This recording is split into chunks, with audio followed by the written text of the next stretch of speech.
Latest episode দেখুন একদম add free.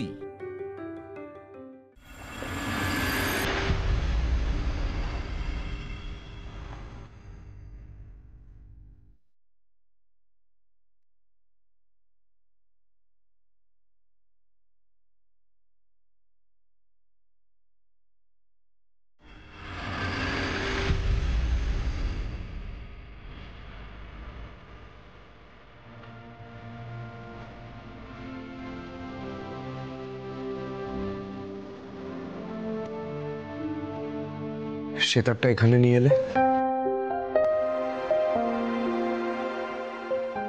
আর একটু রেয়াজ করব না, মানে হতে পারে যে আমরা সম্মেলনে পারফর্ম করছি না, কিন্তু আমাদেরকে তো তৈরি থাকতে হবে কখন কোন সম্মেলনে পারফর্ম করতে হয়। তোমার কিন্তু নামটা উইথড্র করে নেওয়া উচিত হয় নিরঞ্জা।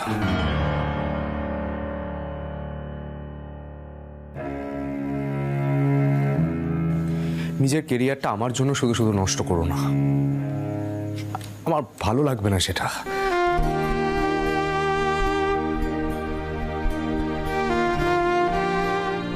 মানে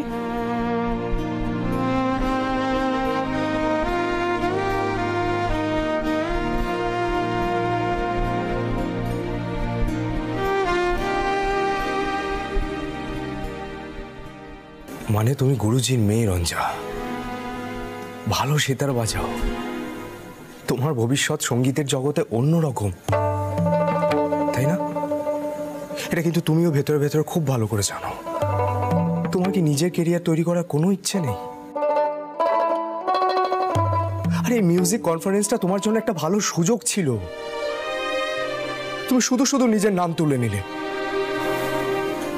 গুরুজির নিশ্চয়ই বিষয়টা ভালো লাগেনি। আরে এখানে আবার বাবা কোথা থেকে এলো? এটা তো আমার সিদ্ধান্ত। হ্যাঁ তোমার সিদ্ধান্ত, কিন্তু তোমার সিদ্ধান্তর সাথে গুরুজি জড়িয়ে আছেন, আমি জড়িয়ে আছি।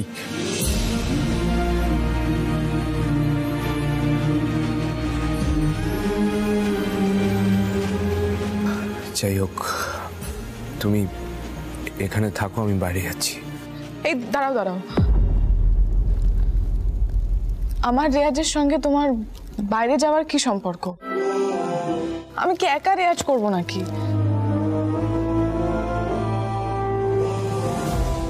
তুমিও গান গাইবে তো? না না, মানে আমার মুডটা না ঠিক নেই, ক্লান্ত লাগছে, ঘুম পাচ্ছে, আমি পাশের ঘরে গিয়ে শুয়ে পড়ছি। না, পাশের ঘরে গিয়ে কেন শোবে? তুমি এখানেই শুয়ে পড়ো। আচ্ছা ঠিক আছে, আমরা আজকে রেয়াজ করবো না, আমিও এখানেই শুয়ে পড়ছি। না রঞ্জা, তোমার অসুবিধা হবে। দেখো, তুমি রাত জেগে রেওয়াজ করতে পারবে না, শুধু শুধু সময় নষ্ট হবে, তার কোনো দরকার নেই। এমনিতে বিন্দির জন্য মাঝে অনেকটা সময় নষ্ট হয়ে গেছে। তুমি এখানে থাকো, আমি অন্য ঘরে যাচ্ছি। আমরা এতদিন বাদে একসঙ্গে হলাম, তোমার কিচ্ছু বলার নেই?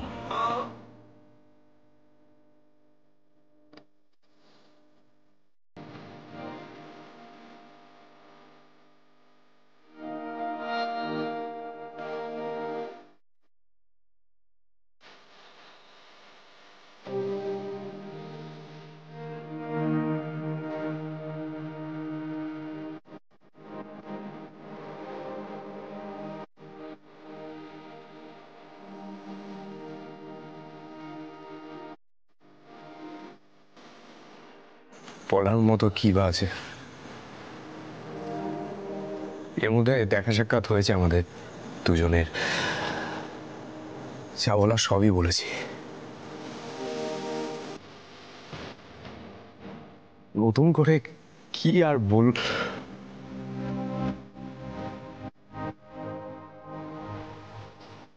তুমি এখানে বসে সেতারটা বাজাও, আমি আসছি।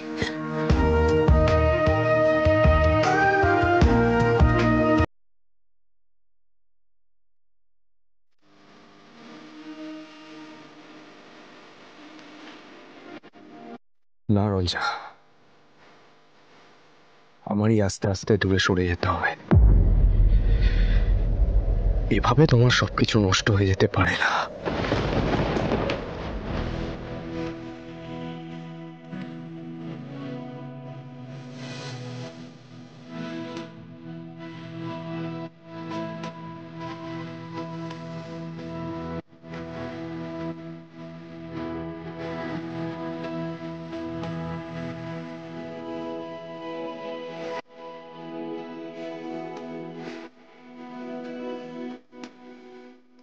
তুমি গুরুজির মেয়ে রঞ্জা, ভালো সেতার বাজাও। তোমার ভবিষ্যৎ সঙ্গীতের জগতে অন্যরকম। নিজের কেরিয়ারটা আমার জন্য শুধু শুধু নষ্ট করো না।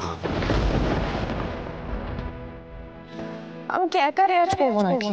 তুমিও গান গাইবে তো? না, আমার মুডটা না ঠিক নেই, ক্লান্ত লাগছে, ঘুম পাচ্ছে। আমি পাশের ঘরে গিয়ে শুয়ে পড়ছি। না,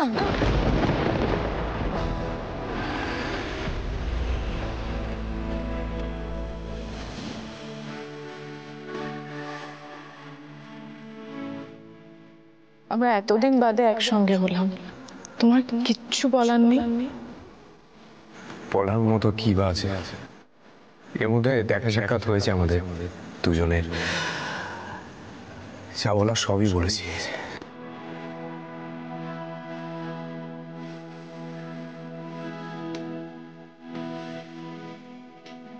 তুমি এখানে বসে সেতারটা বাজাও, আমি আসছি।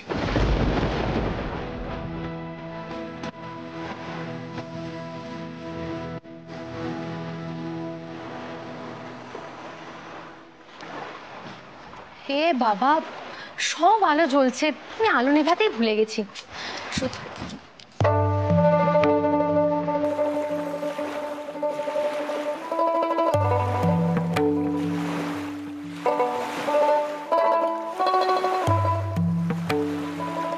রঞ্জা এখানে কি করছে?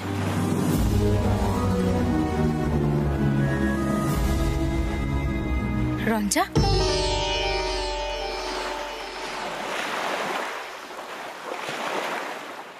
একে কি হয়েছে তোমার?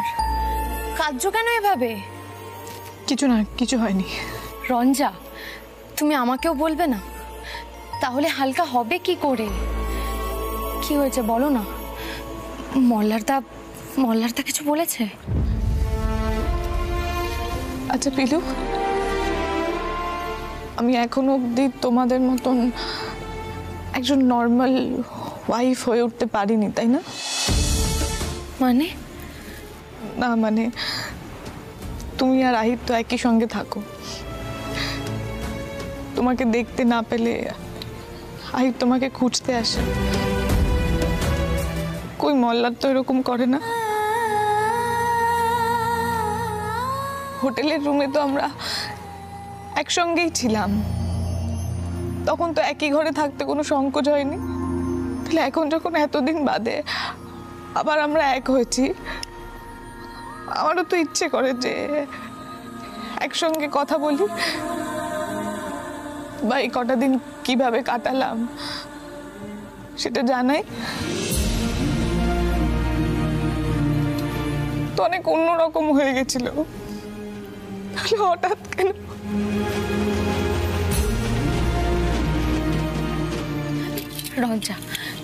রঞ্জা এভাবে কাঁদে না, শান্ত হও।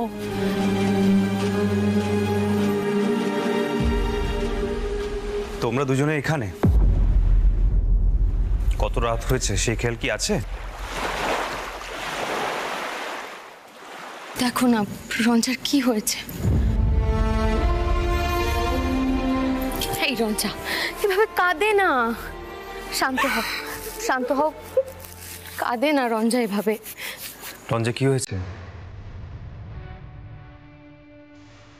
মল্লার কিছু বলেছে তোমায়?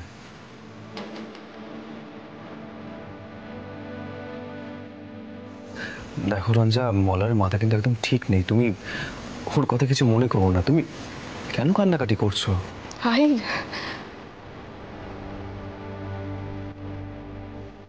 আমি কি এত সহজে কান্নাকাটি করি? তুমি এর আগে আমাকে দেখেছো? হ্যাঁ, আমার একটু একটু মাথা গরম, আমি আমার রাগটা চেপে রাখতে পারি না। কিন্তু আজ না মল্লার আমার মনটাকে ভেঙে দিয়েছে। এতদিন বাদে বিন্দির ছায়াটা আমাদের উপর থেকে কাটলো,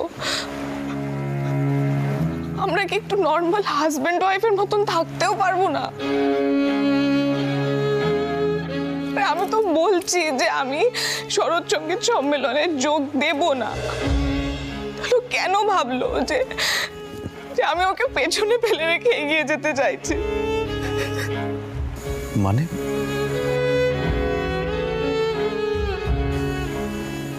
মোল্লার তোমায় এই সমস্ত কথা বলেছে? না, ঠিক বলেনি, ইঙ্গিত দিয়েছে।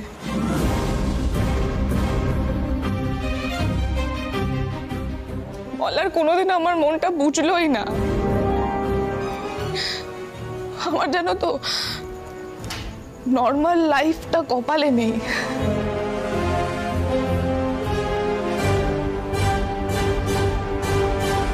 তুমি দেখো, আমি আর কোনো দিনও নিজে থেকে ওর কাছে যাব না, কোনো দিনও না।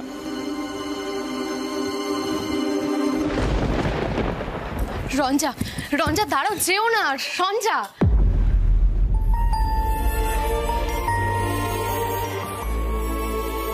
আমি গঙ্গার ঘাটে আলো নেভাতে এসে দেখি ও বসে বসে কাঁদছে।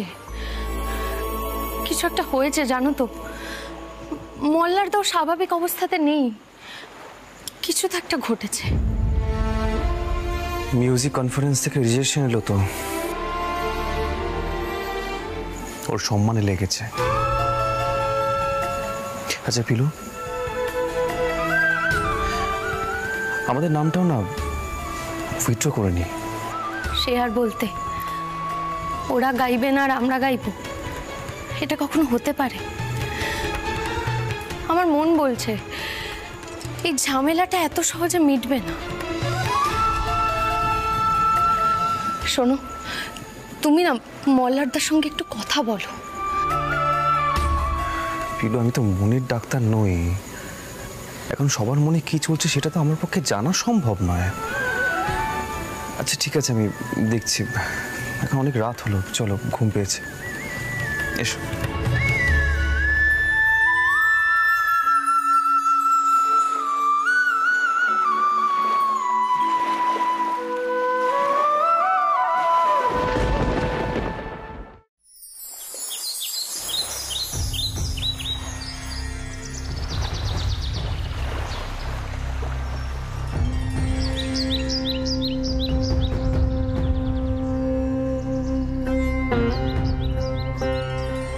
কি ব্যাপার, সাত সকালে তোমরা সব এখানে?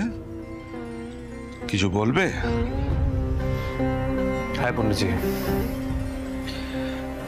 আপনার সঙ্গে আমার কিছু কথা আছে। আমার সঙ্গে?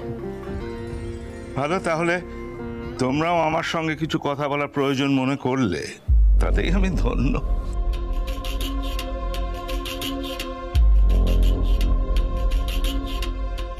দেখুন পণ্ডিতজি, আপনি হয়তো ইদানিং লক্ষ্য করেছেন মল্লারকে।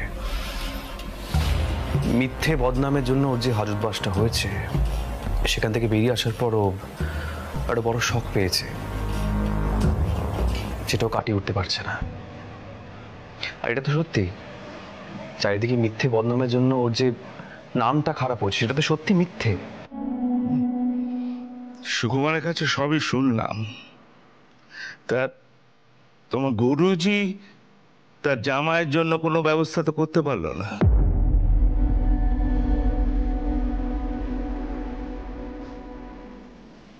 গুরুজি ব্যবস্থা করেছেন পণ্ডিতজি, উনি যতটা সম্ভব চেষ্টা করেছেন।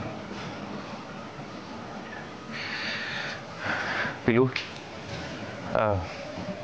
তুমি যাও তো, এক্ষুনি রঞ্জা মোল্লাকে ডেকে নিয়ে এসে বলো পণ্ডিতজি ডাকছেন, যাও।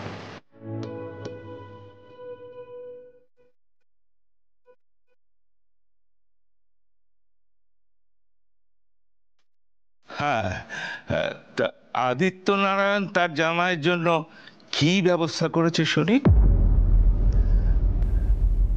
গুরুজি একজন বড় জার্নালিস্টকে বলেছেন উনি যেন রঞ্জার আর মল্লারের একটা ইন্টারভিউ নেন।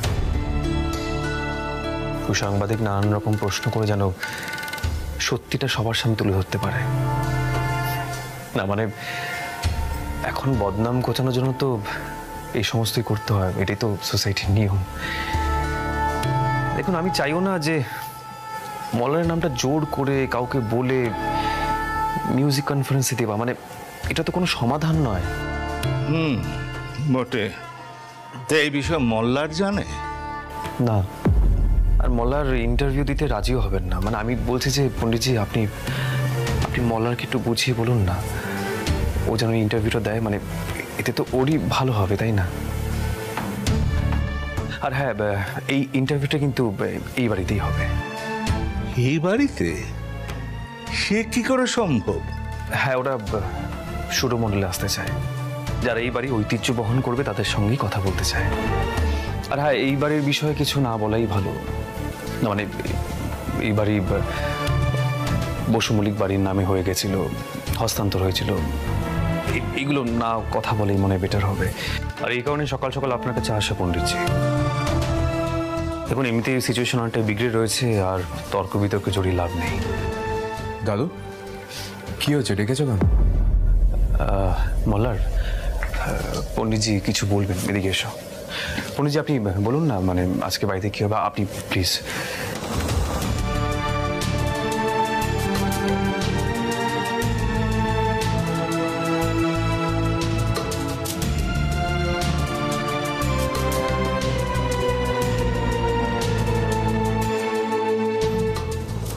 কি হবে আহির?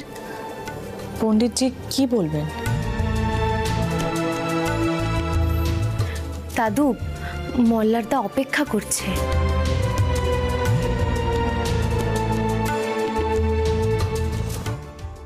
মল্লার কোন এক বড় সাংবাদিক তোমার আর তোমার বউয়ের সঙ্গে কথা বলতে চান।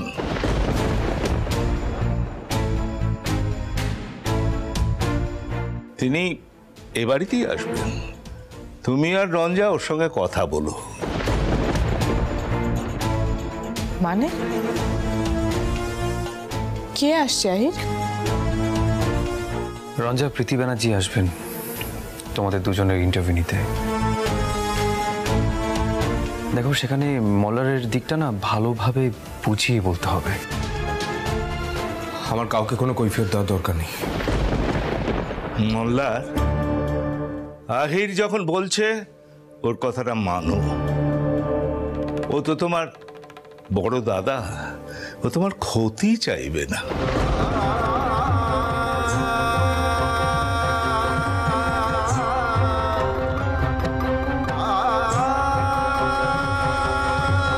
কি দেখছো তোমরা সকলে হাঁ করে?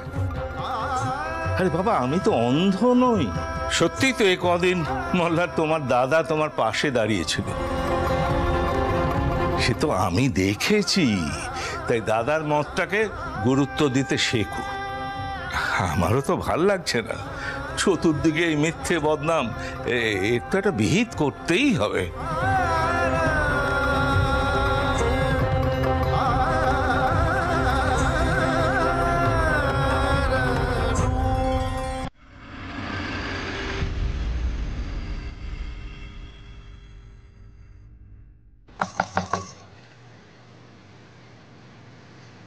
নক করার কি হলো? না, তোমাকে তো এখন আর বুঝতে পারছি না কখন কি ভাবছো, তাই নক করে নিলাম। এসব খোঁচামারা কথা বলতে আসলে? আমি যখন ভালো কথা বলছি তখনও দোষ হয়ে যাচ্ছে, আমি যখন খোঁচা মেরে কথা বলছি তখনও দোষ হয়ে যাচ্ছে। তাহলে আমি বলবোটা কি? না আমাকে বলে দাও আমি কি বলবো। দেখো, আমার কিন্তু কাল রাত থেকে মাথাটা গন্ডগোল হয়ে আছে। তাইও কি আমার? এবার কে খোঁচা মেরে কথা বলছে?